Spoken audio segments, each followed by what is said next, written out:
में एक चिड़िया रहा करती थी। उसके घर के साथ ही एक कालू कौवे का घर था, जो कि अपनी बीवी गोरी कौवी के साथ रहा करता था। जंगल में एक चील रोजाना सब परिंदों के घर दूध देने आती थी।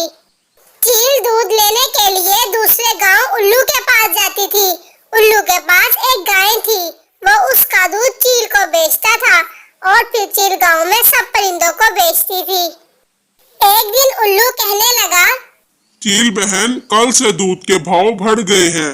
कल से मैं तुम्हें 20 चावल के दाने के बराबर दूध दूंगा। लेकिन इतना महंगा क्यों? महंगाई बहुत हो गई है और गाय का खर्चा भी बहुत है, इसलिए कल से अगर दूध लेना होगा तो 20 चावल के दानों के बदले ही मिलेगा। उस दिन तो चील उससे दूध ले लेती है और कहती है, आज मैं सबसे बात करती हूँ और दूध 3 चावल के दानों के बदले 5 चावल के दानों के बराबर दूंगी। वही चिड़िया भी चील का इंतजार कर रही होती है और कहती है, क्या बात है, आज अभी तक चील बहन दूध लेकर नहीं आई। वही थोड़ी ही देर में चील दूध ले आती है और चिड़िया कहती है, चील बहन खैरियत तो है ना, आज दूध लाने में देर हो गई आपको। हाँ चिड़िया बहन, वो मैंने आपसे बात करनी थी कि कल से दूध के भाव बढ़ गए हैं। अब दूध 5 दाने चावलों के बराबर मिलेगा या फिर कोई और अनाज के बदले। खैरियत तो है ना चील बहन, हम इतने दाने कैसे देंगे आपको। चिड़िया बहन मैं क्या करूं, मुझे खुद दूध महंगा मिल रहा है पीछे से। कल से मुझे 20 दाने चावलों के बदले दूध मिलेगा, तो आप खुद बताइए मैं कैसे दूं आपको। फिर चिड़िया चुप कर जाती है चील की बात सुनकर और फिर कहती है, कल से आप मुझे दूध मत देना क्योंकि मैं इतने पैसे नहीं दे सकती। जंगल के सब परिंदे चील को दूध लेने के लिए मना कर देते हैं। सब परिंदे इकट्ठे होते हैं दूध के बारे में बात करने के लिए। तो चिड़िया कहती है, करें अब दूध के बगैर तो गुजारा नहीं है। फिर कबूतर कहती है, जंगल में और कोई है भी नहीं जो दूध बेचता है। फिर कौवा कहता है, आप परेशान ना हो, मैं देखता हूँ, ढूंढता हूँ, कोई ना कोई तो मिल ही जाएगा जो दूध बेचता हो। फिर कालू कौवा घर आकर गोरी कौवी को कहता है, गोरी, क्यों ना हम दूध का कारोबार करें। हाँ कालू जी, ये बड़ी अच्छी बात हो जाएगी। दूध यहाँ सब परिंदों की जरूरत है और हमारे पास ये अच्छा मौका है अमीर होने का।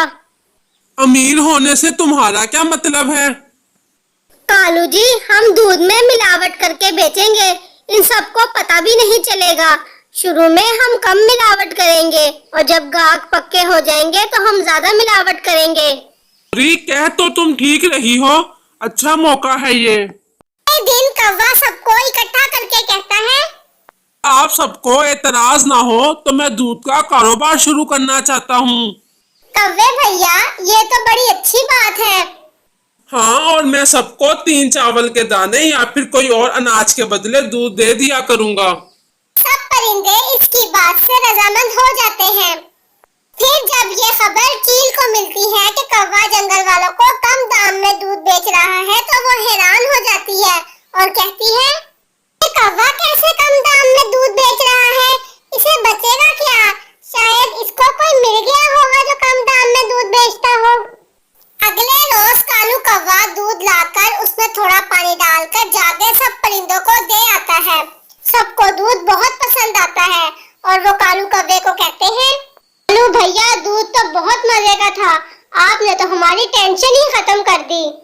फिर कबूतर कहती है, हाँ तो और ऊपर से कालू भैया दूध के दाम भी कम लेते हैं, वरना वो चील तो इतने पैसे मांग रही थी। अगले रोज कौवा दूध में पहले से ज्यादा पानी मिलाकर सबको दे आता है और इन 2 दिनों में कालू कौवा और गोरी कौवी ने काफी अनाज इकट्ठा कर लिया था। फिर गोरी कालू को कहने लगी, कालू जी, इस काम से तो हम अमीर हो जाएंगे, अभी 2 ही दिनों में हमने इतना अनाज इकट्ठा कर लिया है। हाँ, कह तो तुम ठीक रही हो, तुम देखना मैं तुम्हारी सारी ख्वाहिशें पूरी करूँगा। अब दोनों के मन में अब लालच आ गया था। ज्यादा पैसे कमाने के लालच में कुछ भी करने को तैयार थे। गोरी कहने लगी, कालू जी, कल से दूध में आधा पानी और आधा दूध डालना है, इससे हमें और फायदा होगा। ये जंगल वाले तो सब बेवकूफ हैं, जब इनको अब तक कुछ पता नहीं चला दूध का, तो आगे भी नहीं पता चलेगा। अगले रोज वो दोनों दूध में ज्यादा पानी डाल देते हैं और जाकर सब परिंदों को दे आते हैं। जब चिड़िया ने दूध देखा तो कहने लगी, आज तो दूध बहुत पतला लग रहा है, ऐसे लग रहा है जैसे इसमें पानी मिला हुआ हो। शायद ये मेरा वहम हो कोई। थोड़ी देर बाद कबूतर बहन को जाकर पूछती हूँ कि उनके घर भी ऐसा दूध आया था। वहीं कालू कौवे के घर उसका मामा आता है और वो ये जानकर बहुत खुश होता है कि कालू दूध में ऐसे मिलावट करके बेच रहा है। फिर वो कहने लगा कि बेटे, मुझे तुम पर फख्र है। वैसे मेरे पास एक और आइडिया है जिससे तुम और भी पैसे कमा सकोगे। हाँ मामा जी, बताएं बताएं। अगर तुम दूध में दूध ही ना डालो और फिर सबको बेचो, किसी को कुछ पता नहीं चलेगा। लेकिन वो कैसे?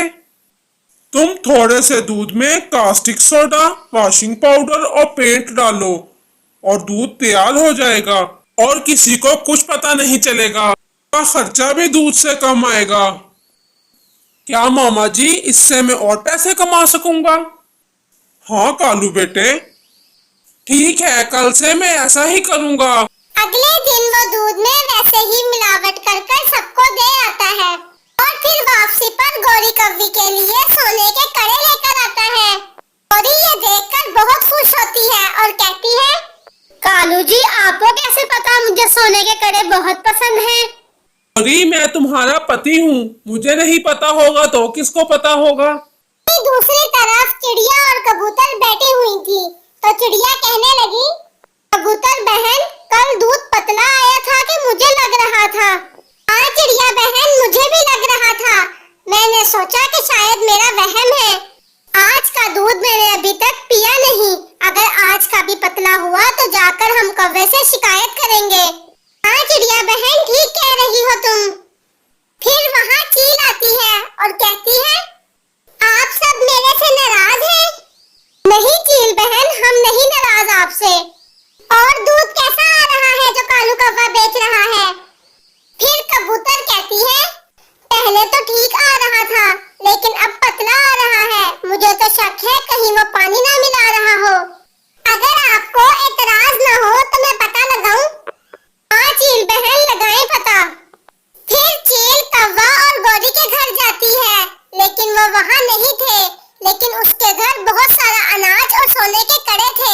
चील ये देखकर बहुत हैरान हुई और कहती है, दूध बेचकर कौवे ने इतना कुछ बना लिया है, वरना जब मैं दूध बेचती थी तो सिर्फ भोजन जितने पैसे बचते थे। कुछ तो गड़बड़ है। अगली सुबह जब चील दूध के पास मिलावट का सामान देखती है तो वो समझ जाती है कि ये दूध में सब कुछ मिलाकर बेच रहा है। फिर वो ये सब कुछ बताने के लिए चिड़िया के घर जाती है, लेकिन जब वो वहाँ जाकर देखती है तो चिड़िया तो बीमार लेटी होती है। तो चील पूछती है, क्या हुआ आपको चिड़िया बहन? पता नहीं, जब से आज का दूध पिया है तबीयत खराब हो रही है, उठा ही नहीं जा रहा। चील उसको पूरी बात बताती है कि ये दूध में सब कुछ मिला रहे हैं, इसलिए आपकी तबीयत खराब हुई है। लेकिन आपको कैसे पता चला? मैं उनके घर गई थी, मैं तो वहाँ सब कुछ देखकर हैरान रह गई कि दूध बेचकर इन्होंने इतना कुछ बना लिया है। उनका घर अनाज से भरा हुआ था और तो और सोने के कड़े भी रखे हुए थे। मुझे शक तो उसी वक्त हो गया था कि दूध बेचकर इतना नहीं कमाया जा सकता। जब मैं दूध बेचती थी तो सिर्फ भोजन जितने पैसे बचते थे। फिर आज सुबह मैंने सब कुछ देखा कि वो दूध में क्या क्या मिला रहे हैं। फिर चील सब परिंदों को लेकर उनके घर जाती है और उनके घर अनाज और सोने के कड़े देखकर सब हैरान हो जाते हैं। सबको देखकर कालू कौवा पूछता है, आप सब यहाँ? फिर चिड़िया कहती है, हमें सब कुछ पता चल गया है आप दूध में क्या क्या मिलाते हो। अब से हम आपसे दूध कभी नहीं लेंगे। फिर कालू कौवा शर्मिंदा हो जाता है। फिर चिड़िया चील को कहती है, आज से हम आपसे ही दूध लेंगे, चाहे आप जितना मर्जी महंगा दूध बेचो। फिर कालू कौवा कहता है, हमें माफ कर दो, हम पैसों की लालच में अंधे हो गए थे कि हमें सही और गलत की पहचान नहीं रही।